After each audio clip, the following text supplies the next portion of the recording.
Welcome to the Prime My Body webinar with the legendary Dr. Shade, who has had tens of thousands of views of his video that we put up on Facebook, and he's been kind enough to come on tonight to address several questions that people have posted to Facebook. We actually had hundreds of questions, and in the interest of time, we obviously had to shorten those down to something that was manageable tonight, so we've done that.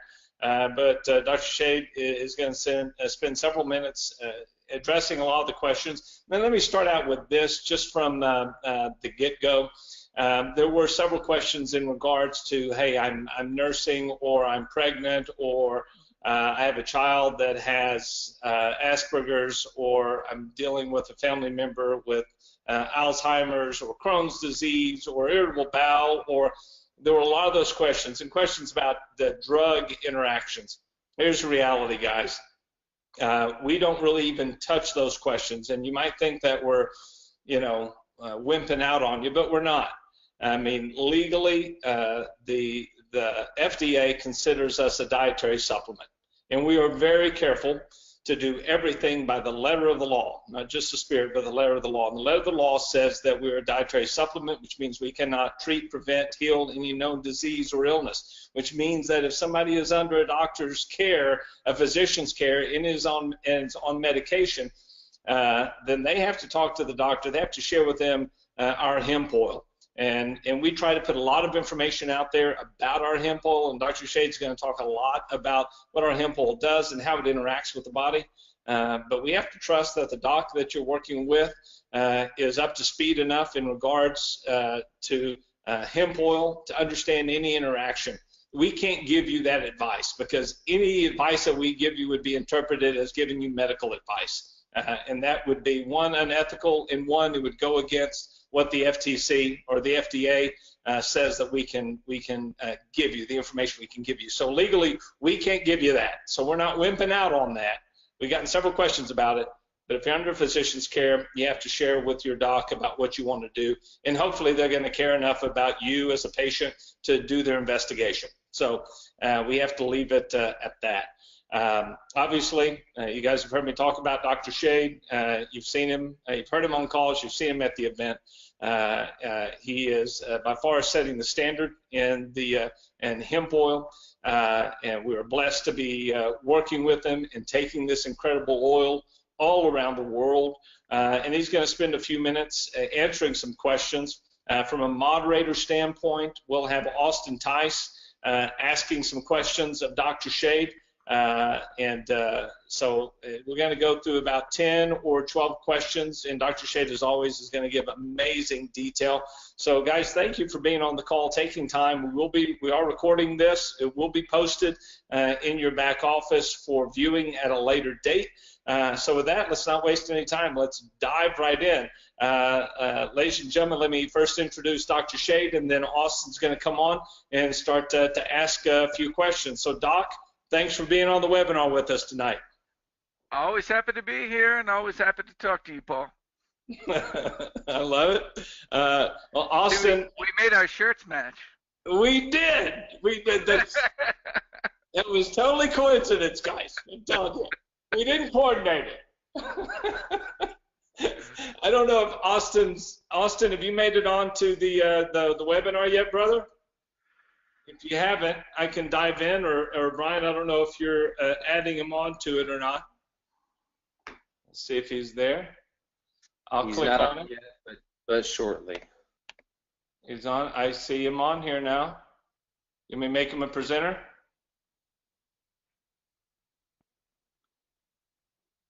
All right, hang on. Hang on. Okay. Hang on. I'm here, Paul, and Dr. Shade, by the way. All right, are you just on audio, brother? I'm just on audio. I can certainly be on video if you'd like so. Oh, well, I mean, good-looking young guy that you are. No, well, I'll let you just dive in, brother, and let you ask some questions, and I'll go off video so we get to all focus on Dr. Shade. Okay, that sounds great. Thanks for the introduction, Paul. Dr. Christopher Shade, it's great to be with you tonight, and thanks for connecting with all of I know there's hundreds and thousands of people all across the country. So you're officially, no pressure, on the Prime My Body hot seat. So you've handled it once before. I know you'll handle it really well tonight. So I'm going to give you a couple layups at the beginning to get things started. So I guess the first thing is, what does our enhanced formula do for our oil, and how does it make it more bioavailable? Thank you for the layup there. That does help and warm things up a little bit. But I mean, there's so much that goes into that question. When I read all these questions that come, and I'm looking at people searching for their understanding of how to sell their product, and there's so many sort of wrong-headed things that people do along the way.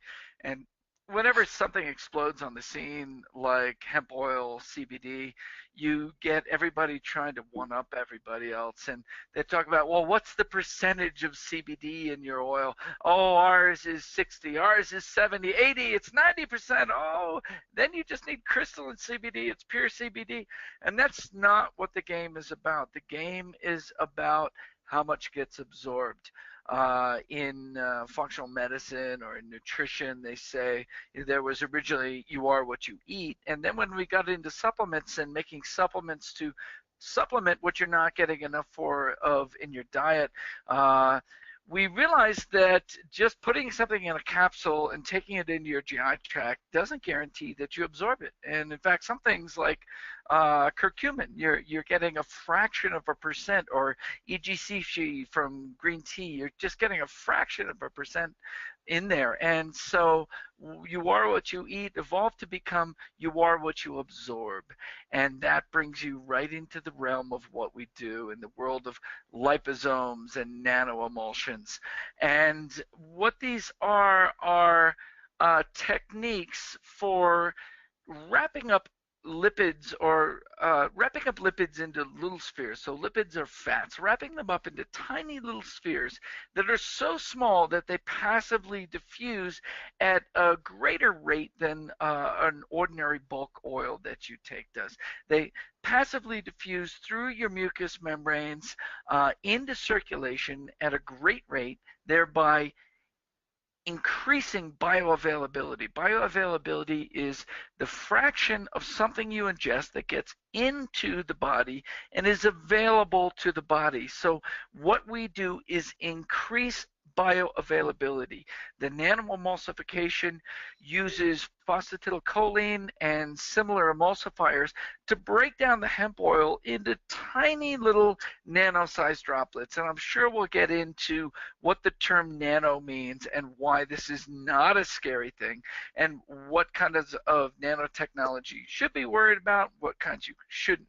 But we're breaking these oils into tiny, tiny little droplets that are so small, as soon as they go into your mouth, they're absorbing through the mucous membranes into the capillaries in your oral mucosa. And as you swallow them, they're going in very, very rapidly. And that is what we're bringing. It's not that we're the only people bringing CBD to you. We're bringing CBD to you in a form that is super bioavailable. And that's very important when the compound you're using is so expensive as CBD is, and rapidly bioavailable. That gives you immediacy, an immediate increase in your blood levels that saturates through your body and starts the activity that you're looking for in a rapid, coherent, and very palpable way. So our nano-emulsified hemp oil is taking a very pure, cleanly sourced hemp oil and putting it into a format that whoosh, goes right in and bridges the gap between the slow, low bioavailability of a lot of the hemp products that you swallow, and what would be in the cannabis world the immediacy of vaporizing or taking something in through the lungs. So that's why we nano-emulsify. So not only are you getting more of what it is you're getting, or of the oil, but it's also, you're getting into what I like to call it, the left-hand lane of the highway really quickly. It's getting real quick, and that's important for a lot of reasons. Now, if we're having some situation where we really want that calming effect of the CBD, we want that immediacy. If we're feeling ourselves in that sympathetic fight or flight state and we want to get back to a grounded parasympathetic state, we like that immediacy. But the immediacy also brings us a very good spike in the blood levels of this compound. And when we look at the different things that CBD does for us, some are based on hitting receptors, cannabinoid receptors, or modulating cannabinoid receptors. And some of the effects are based on gene induction, bringing up anti-inflammatory, pro-detoxification, antioxidant genes. And bringing them up like that, there you are, is based on having an adequate level in the blood, and having it all absorbed that quickly gives you a big spike, and it hits those receptor sites and hits those gene sites. As I say, it rings the bell. Well, I think everybody can appreciate a nice bell ringing, so especially when they're looking to come down a little bit. So you touched on it just a little bit, but there it has so many things floating around on it. Can you talk a little bit about the safety of nanotechnology? And obviously you're a pioneer of it and have helped, not only bring it to market, but specifically with hemp oil. Yeah, unfortunately the word nano, which is just a prefix for a measure, like milli. Could you imagine, oh, milli technology, oh my God, it's milli technology, it's all gonna kill us. Or it's mega technology, or it's micro technology. No, but nobody says that. But when you say nanotechnology, oh my God, it's going to kill us. So why? And why did this all happen? And why is it not a problem? And why is it a problem? So it's a problem in some places and it's not a problem in other places. And by places, I mean, what are we talking about with the nanotechnology? What are we bringing down to a nano size? Now, first, what is nano? So nano, I said there's a prefix. So we all know what a meter is. It's about 3 feet. And a millimeter is 1,000th of that. And a micrometer is 1,000th of a millimeter, or 1 millionth of a meter. Then you go down further and you get to nano, a nanometer. A nanometer is a billionth of a meter. All right? That's all that means.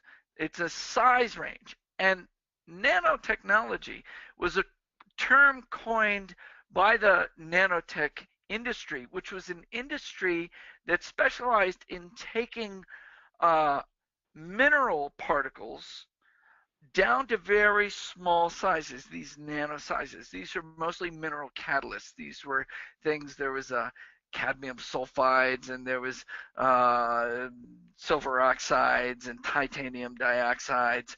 And these are all particles that catalyze reactions on the surface. And when they brought them really small, they were better catalysts because they had very high surface area. So they determined that that range where they start getting really fast in their catalytic activity is below 100 nanometers. And they wanted to distinguish those particles from things that were, say, 600 nanometers. And so they said to be a nanoparticle and part of nanotechnology, you have to be less than 100 nanometers. Now, it's not like they really figured out that it happens at 99 and not at 101. They just said, boom, line in the sand is now 100 nanometers. And if you're below that, you're nanotech. Okay.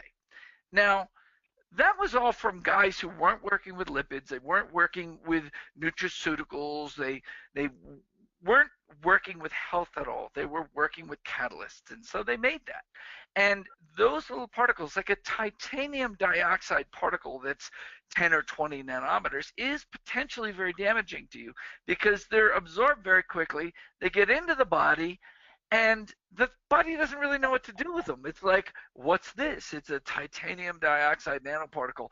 What do I do with it? How do I get it out of here? And it's catalyzing free radical reactions, and it has a potential for damage. All right, but that's that whole world. When you get into lipids, lipid particles in your body are all working in the nanotechnology range. That's right. You, Austin Tice, are guilty of being a nanoparticle generator. And unless any one of you out there has a really screwed up GI tract, every one of you is guilty of being a nanoparticle generator. Why do I say that? Because when you swallow lipids, if you drink some olive oil, it's going to go into your stomach. It's going to start breaking down. It's going to go join with bile, get into the small intestine, and you're going to start absorbing these little emulsified droplets of oil. Your bile is going to emulsify the oil into little droplets. They're going to go across the lumen, or across the walls of the GI tract, and in the area right inside your GI tract, you're going to combine those now triglycerides, those little pieces of oil, into a sphere, and you're going to wrap it in phosphatidylcholine. Phosphatidylcholine, that's the same thing that we're using to wrap around our hemp oil and make it so small. And you're going to wrap this phosphatidylcholine triglyceride mix, and it's going to be maybe 150 to 200 nanometers, and you're going to launch it into your body. It's going to go around your body, and your body is going to start pulling triglycerides out of it and using little parts of this sphere, and it's going to lower in size down to about 70 nanometers. That's a nanoparticle, a lipid nanoparticle. Phosphatidylcholine on the outside, triglycerides on the inside, crunchy on the outside, chewy on the inside, and that's a nanoparticle, and that's how you deal with moving oils from your GI tract to your cells to break down and metabolize that oil into calories. And how do you deal with those oils? Those little particles, you have all these enzymes in you called phospholipases for breaking these particles apart and using all these triglycerides and using the phosphatidylcholine for metabolism. You're going to break them down into oils. The phosphatidylcholine you can use and build into membranes. You can put it into your membranous organelles like the mitochondria, the endoplasmic reticulum, the Golgi apparatus. You can use it to make acetylcholine in the brain, because remember, these things are going to the brain. These little oil droplets are going to the brain, and you're metabolizing them there. You're taking them into the liver. You're using it for choline in the liver. Your body is made to traffic in lipid nanoparticles. That's what it does. What am I doing? I'm making them outside of your body. I'm using that same technology. Well, sort of. I'm using that same chemistry and putting it with some homogenization technology to make little droplets of hemp oil, which you absorb very rapidly. But the fact that they're less than 100 nanometers has a couple of effects on us. It makes them rapidly absorbable, so they're really fast uptake. So fast they'll go in right through the buccal mucosa into circulation, and they're a net total bioavailability that's very, very high.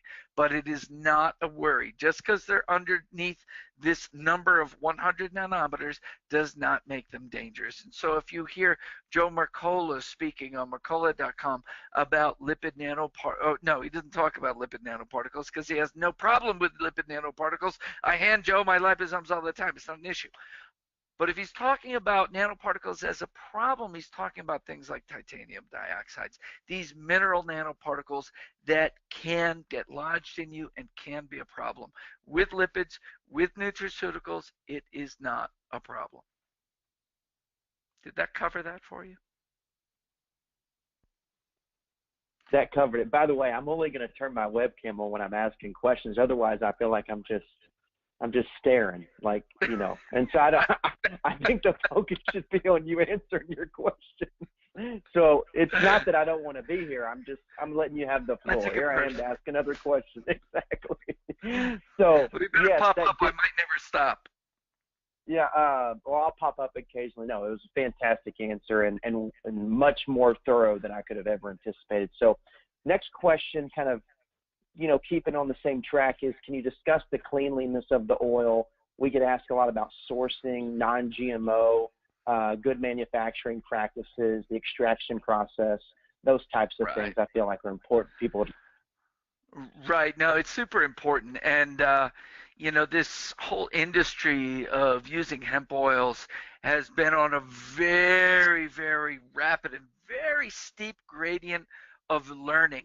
And some of these early ones, geez, we'd travel around Colorado looking at what people were doing, and some people had plastic buckets with ethanol, and they're just like shaking it all around and then pouring it out. And yeah, we got a great product here for you. And it was a crude industry at best in the early days, and because there was really, to be frank, because there was so much money and so much potential in it, there was this massive influx of talent into the industry. And it was a chemical talent. And you had guys from pharmaceutical industries, you had hardcore organic chemists, you had the best of the nutraceutical industry all either showing up or being recruited in and starting to bring short path distillation in. Now there's simulated moving bed chromatography. There's the ethanol extractors and the CO2 extractors, but where they've gone from the initial crude extracts to where they are now is just so impressive. And to be a long-lasting player in the nutraceutical world, they had to get very, very clean. They had to pre-test materials coming in, make sure that there's not pesticides, herbicides, metals. They had to get their first extract either by an ethanol extraction or a CO2 extraction. And if you have these little nitpicky people, this is better, that's better, that's better, that's better. This is all people, in a pissing match about what they think they know about first stage extractions, because that's all first stage extraction. Where does it go from there, though? Is it de-waxed? Has it gone through a secondary chromatographic step or a distillation step to get rid of some of these plant waxes, extraneous compounds that you don't need? To get rid of THC that's naturally present in these plants. If we want to be a long-term player in this industry, we have to step down THC. Early introductions into this CBD market, we're looking at ratios of 20 CBD to 1 THC. If you're taking 200 milligrams of that for some issue that you need a lot for, you're getting a massive amount of THC. And there were people that argued that that's good. Argue that with a couple of regulators and see what they think about that. To be a long-lasting player, we have to minimize that, and so we need these advanced technologies that have fortunately come into the market. And so the people that we obtain our oils from go through two-stage processes where they're first getting a crude extract and then they're purifying it more. And in the early days of this industry, crude extracts were made in Europe or in Asia, and they were brought into this country, and then they were purified here. And now both the growing, the extracting, all the growing, extracting, and purification is being done in the United States at a really high level. And these chromatographic techniques are giving us everything we want and getting rid of the things that are difficult from a regulatory point of view. And when you measure these, I remember some of the stuff I'm sending out $10,000 worth of material in there, maybe it was more, that came from Europe, from an organic farm in Europe, and it was loaded with both antifungal fumigants and mold toxins. What am I ever going to do with that? It's just going to sit in there as a testament to how bad the market used to be. But now the material that we get is super clean. There's really high-end PhD chemists doing the extractions, people like me, people I can meet with, I can trust, we can speak the same language. Now we finally have that faith that all aspects of our chain really come together very cleanly. So in regards to testing, not only is there testing being done as it hits the dock of the manufacturing facility there at Quicksilver, but once the final product's done as well, there's also testing done there too, right? Yeah, well, their final product comes to us. We do testing on that. There's really long panels that we do to validate a source, and then shorter panels for the main nasties that are done with each incoming lot, and then we have to repeat that on the outgoing lots once they're all filled, once they're all finished. So we have a set of specifications for microbial, for pesticide, for mold toxins. Mold toxins, one of the things that you got to be really sensitive to in this kind of an industry, because they harvest lots of plants and they all sit together, and so there's that potential. And so everything's been beautifully clean, and there's just such an extensive suite of tests that we can have tons of confidence in what we're getting now, and that's a really big deal in this industry. One of the questions we just got live is, and it has a little bit to do with what we're talking about with sourcing, and then of course in our batches being smaller, sometimes it's consistency of the oil and even the taste varying. Can you talk a little bit about that? Yeah, I mean, it's just kind of being that's a natural the issue. thing. You know, it's funny. This industry is sort of colliding with the old tobacco industry. Maybe it's just because I meet a lot of tobacco guys who are in this industry now because they don't have any work anymore. But they talk about what they used to do. Actually, not even just in tobacco, but in a couple different industries, how they would harvest across many years, and they would find exactly the right temperature control to store multiple years harvests, so they could always be batching together multiple years to wash out the differences harvest to harvest that come in flavor and components. This is a reality of the natural foods and the natural medicines world, is that batch to batch things are different. We don't have one massive farm stretching across, a third of Kentucky giving us stuff, and then we're storing it for 4 years and blending 4 years worth of stuff so that your Marlboros taste exactly the same every year.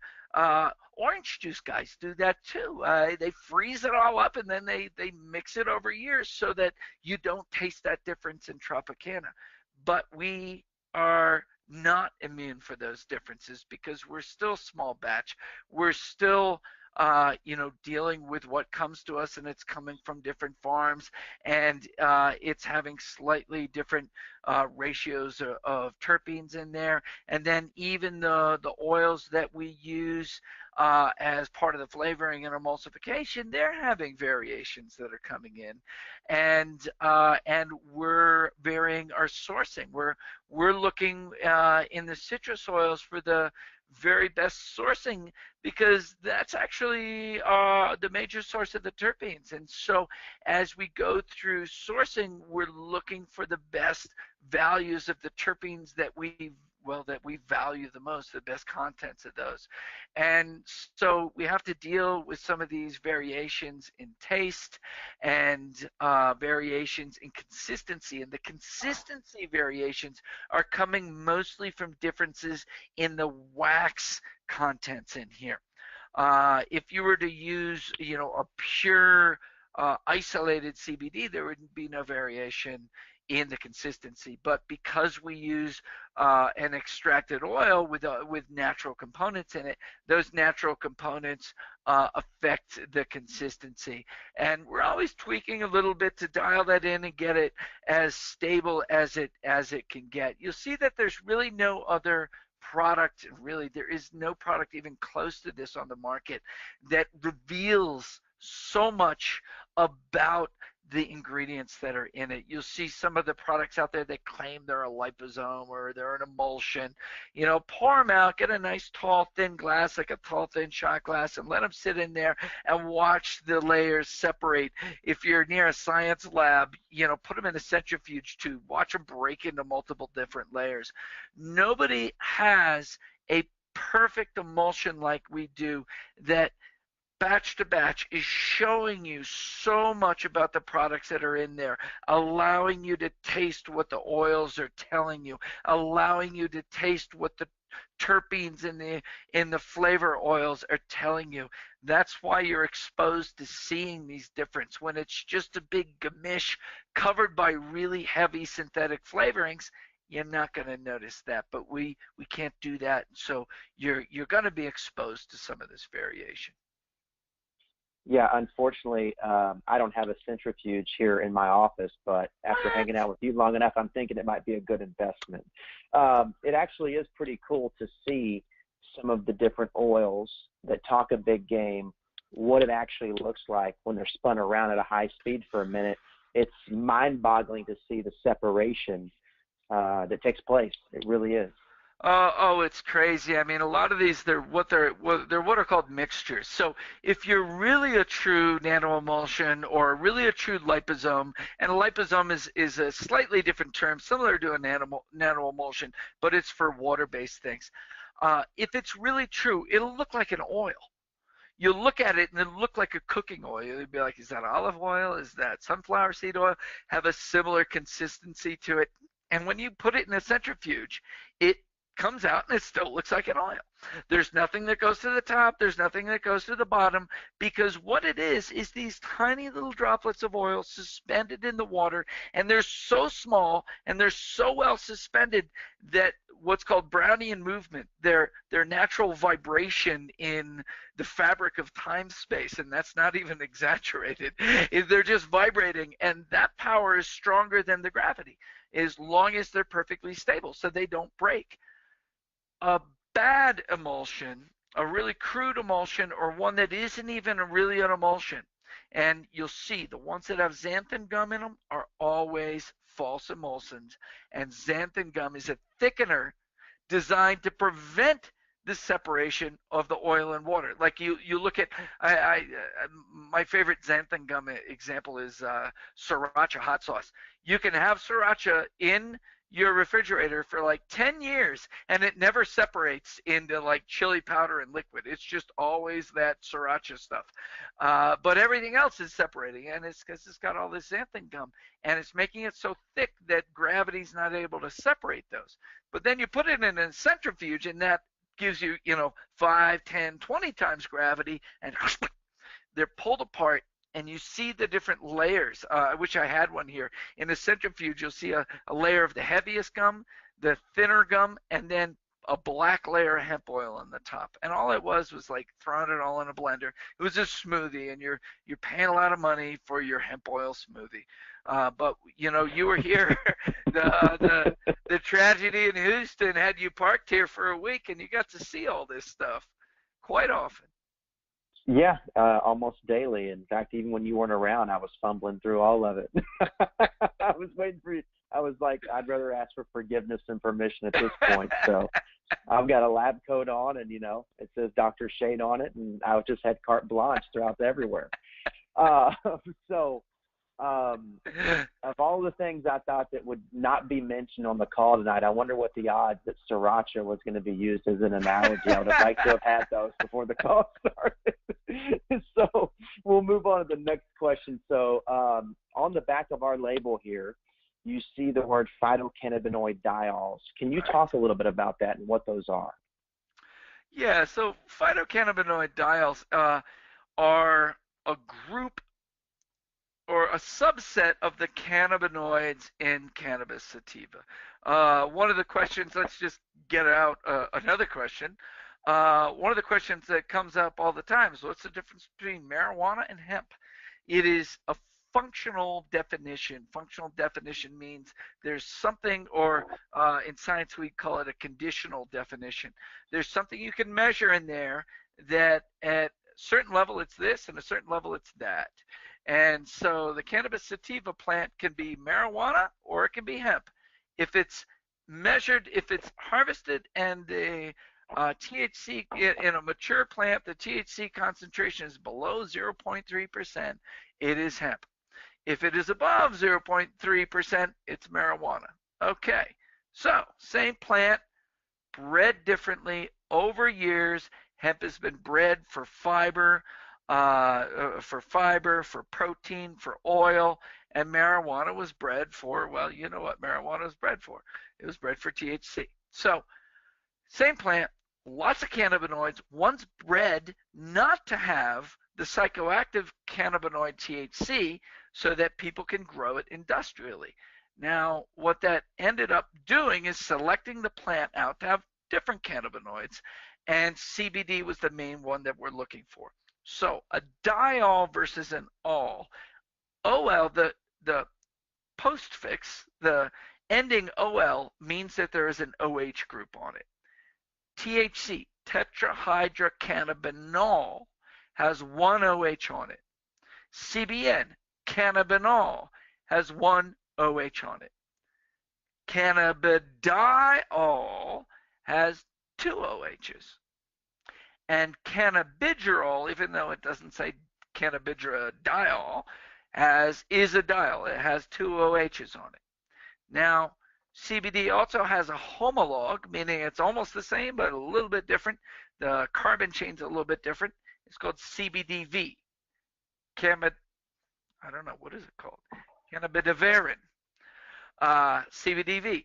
That is also a diol. So the cannabidivarin, the cannabidiol, and the cannabigerol are all diols in the class of phytocannabinoids. So we're trying to distinguish which of the cannabinoids we're using, or we're getting plants that have expressions of these. And all of these diols have very beneficial effects on your body. And so when we make the product, we normalize the concentration by the level of the diols, and so the phytocannabinoid diols are the sum of CBD, CBDV, and CBG. Now CBD is the main one in there. It's 90 or 95% or more of the whole cannabidiol mix. And why don't we call it CBD? Because CBD is being used in its pure synthetic form as a drug, and we are using a plant extract rich in phytocannabinoid diols as a dietary supplement. So we don't say CBD so as not to confuse it with the drug that's being tested that is a pure synthetic cannabidiol.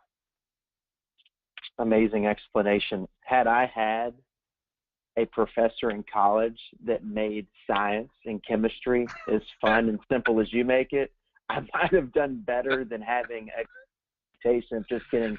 Like, that's the kind of class I needed, pass or fail. That's it. I wasn't looking for an A, B, or C, D grade. Chemistry selected for boring people for like decades. It became the most boring. I think it's the most fascinating subject, but they just selected for people who could make it as fundamentally boring as possible.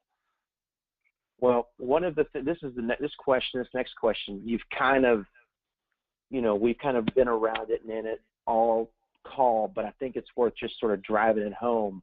There are a lot of different companies out there that sell hemp oil. Can you just sort of summarize what, again, separates us from those guys? There's a lot of places you can just get the basic hemp oil, but do you absorb it? How fast do you absorb it? How well do you absorb it? You're paying a lot of money for hemp oil and you're getting like a 10% absorption, and it takes hours and hours to get that. Like, molecule at a time, as it runs through your digestive tract, it's slowly coming into the blood. Whereas we are bringing that into a format using the pattern of nature to create small absorbable droplets of oil. Like I said, you do this. You take your dietary oils and you put them into phospholipid nanoparticles so you can take them into your body. We're doing it more efficiently than your body does so that you can absorb it rapidly and get a high bioavailability and a fast pulse of it into the body. That's what we're doing. That's what other people are not doing. It's funny, I'm going to turn that up there. You see that picture above my head? That's an alchemical print, and that's a picture of the alchemist talking to Mother Nature about what he's doing. And the fundamental principle of alchemy was to take basic nature and try to elevate it to an even higher, better use for us. Now, you look at her folding her arms and looking at him disapprovingly because she thinks he's not doing a very good job. But I think I'm doing a better job than he is, and hopefully nature will smile on me. But we are taking hemp oil, which is already great, and making it way better, patterning it on the way nature does it. I love it. I appreciate that that explanation and summary. I definitely wanted to drive that point home because it's something that we get asked a lot. You know, what makes you guys different? And of course, the easiest answer is just bioavailability. And one of the things that I've learned from you that makes so much sense is, of course, your entire life we've been told you are what you eat, but as you so eloquently stated, you're actually what you absorb.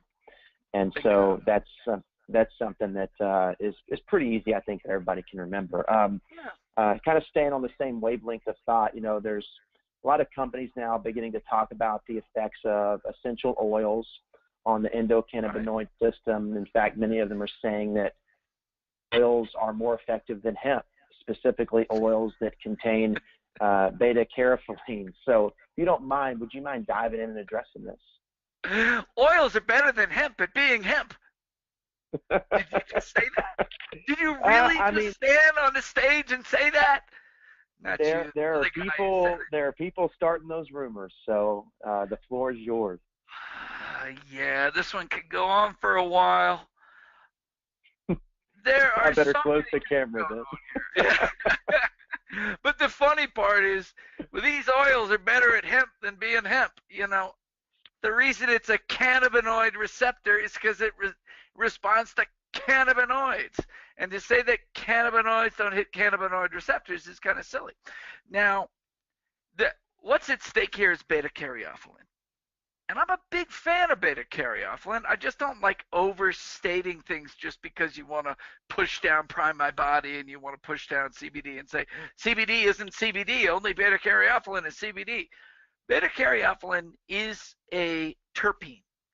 It is one of the various natural essential oils in cannabis plants, in multiple different food plants and medicinal plants. It's very high in black pepper, in cloves, in yang yang or lang lang or however that's spelled.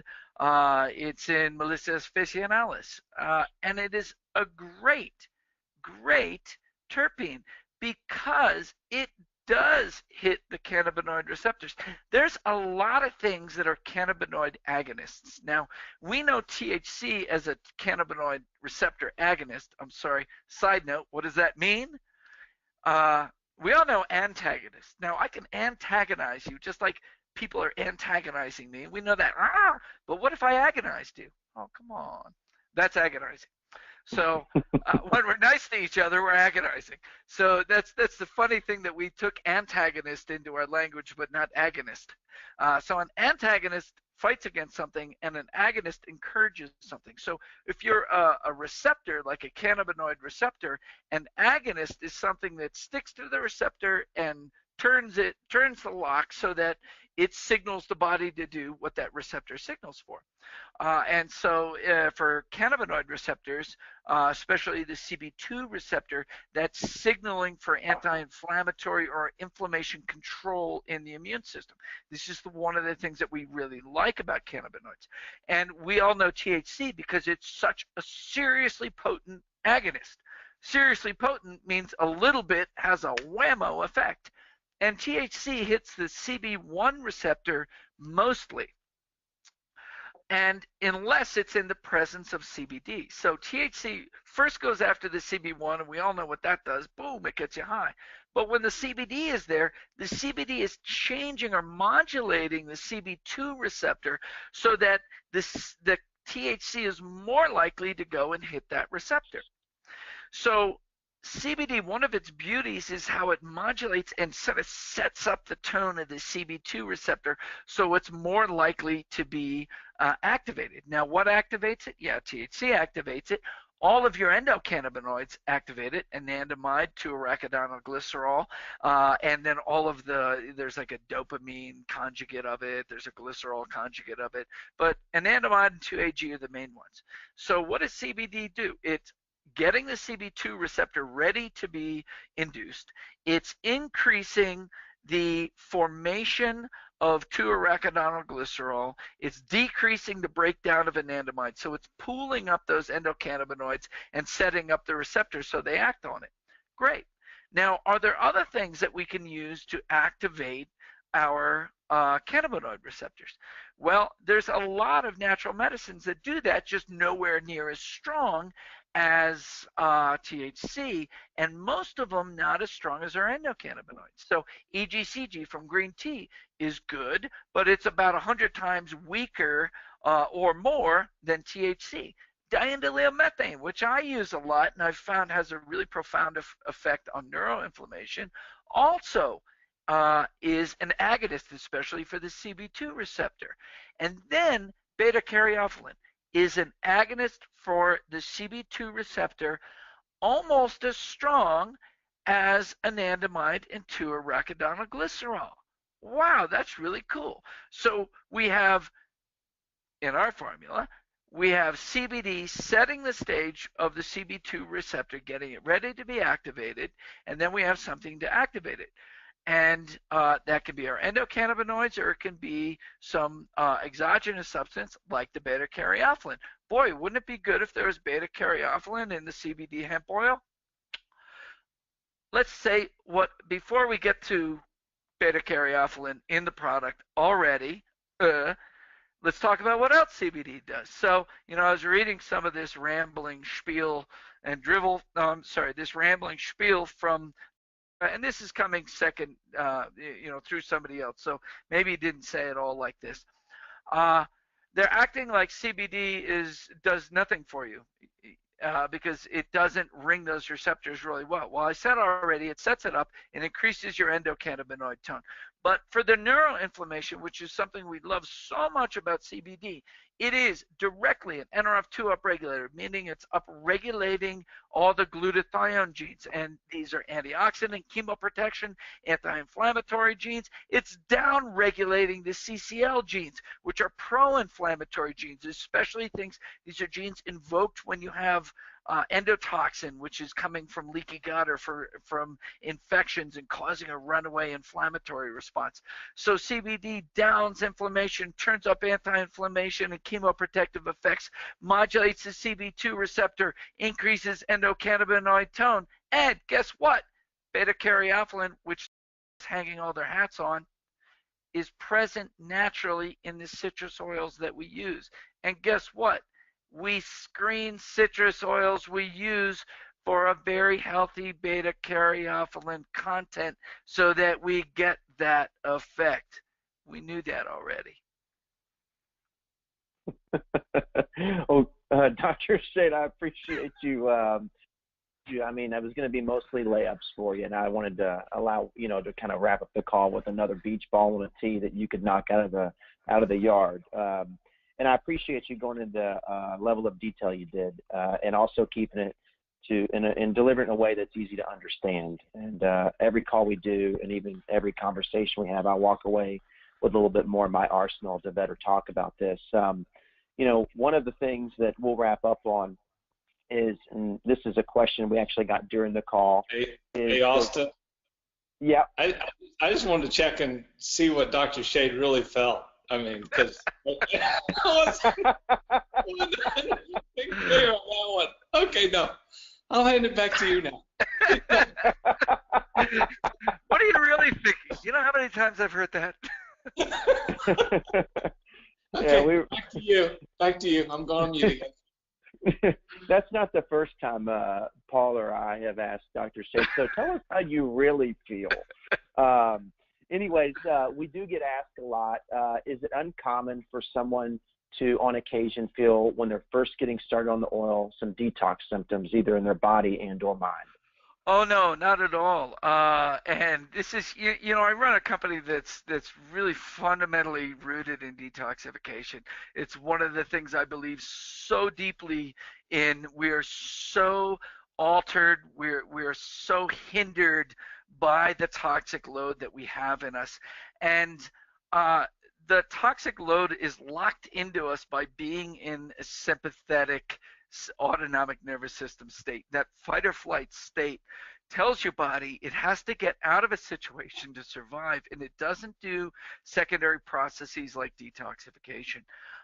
So there's two ways that hemp oils contribute to detoxification. One is their direct NRF2 upregulation, their ability to affect the glutathione system, which is the core driver in detoxification. So yeah, they can do those. They can do that very well. But one of the biggest ways that that initial detoxification is happening is by shifting your body over very rapidly into a parasympathetic autonomic nervous system state. And if you've just been locked up like this for a long time, as soon as you go parasympathetic, your body says, oh my God, I got so much work to do to get rid of the trash. And in fact, the enzymes and proteins and antioxidants that I talk about in detoxification, when we're aiming at turning up all the reactions of detoxification, 10, 20 years ago, maybe 20, 30 years ago, they all used to be called house cleaning proteins. And now we understand them as chemoprotective proteins. So these are set to the side when you're in a sympathetic fight or flight state. And when you go parasympathetic, you suddenly look around and you're like, my God, my house is in disarray. I got to clean a lot of this trash up.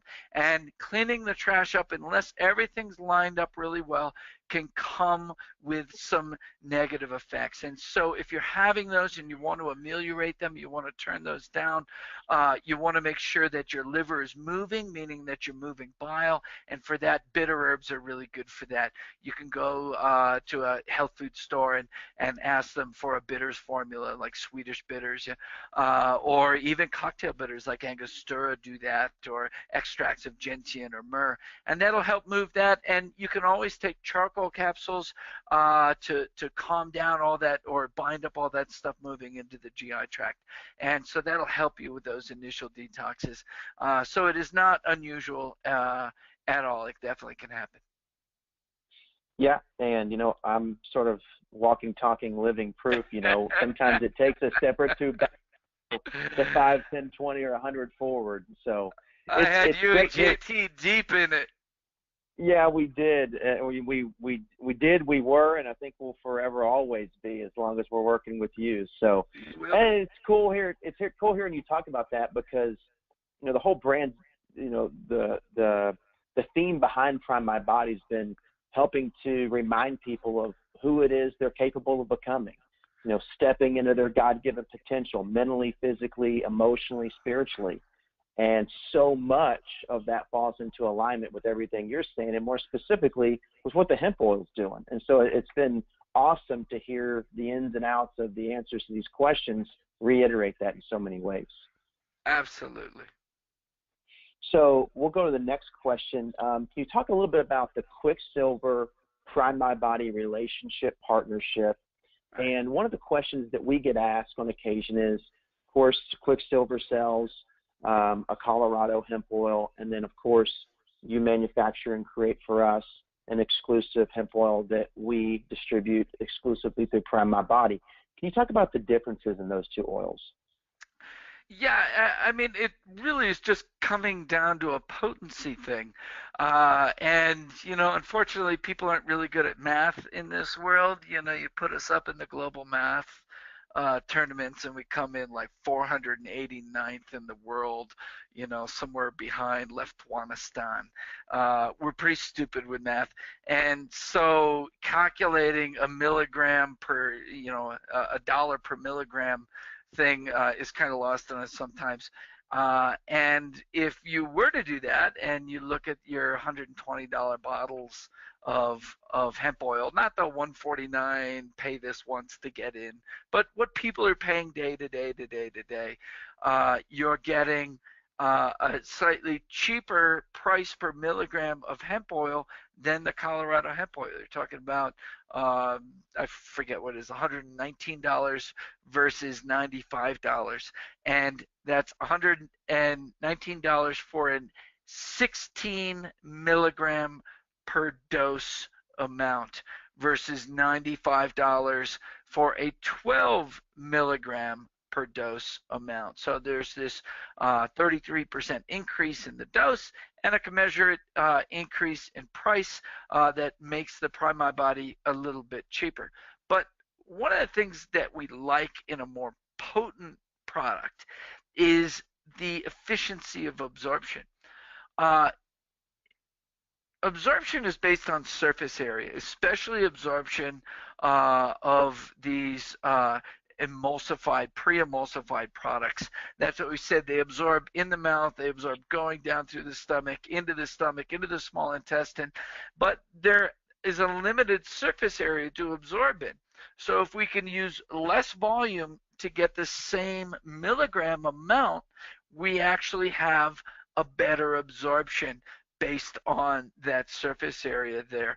So, dollar per dollar, it's a little bit cheaper to be buying the Prime My Body, but that increase in absorption, the surface area to volume ratio benefit that you get from it is a big deal. So 3 pumps of Prime My Body does the same as 4 pumps of the Colorado hemp oil, but you have less volume, more surface area, better absorption. Awesome. I appreciate the answer. Also worth noting that while we have a lot of hundreds of thousands of customers using the oil, a lot of our affiliates, of course, have the opportunity to order the oil through some different packages we put together, and the actual price per bottle gets down to almost $100 per bottle. So it ends up being much cheaper whenever you're ordering in bulk. So that's something that I think is worthy of note. And so Dr. Shade, you're officially off the hot seat, man. The only thing that I've got waiting for you is a hug whenever I see you in Boulder. By the way, if you want to catch Dr. Shave live and in person, there's going to be an event in Boulder, Colorado. That'll be emailed everyone in our company and also blasted out through social media.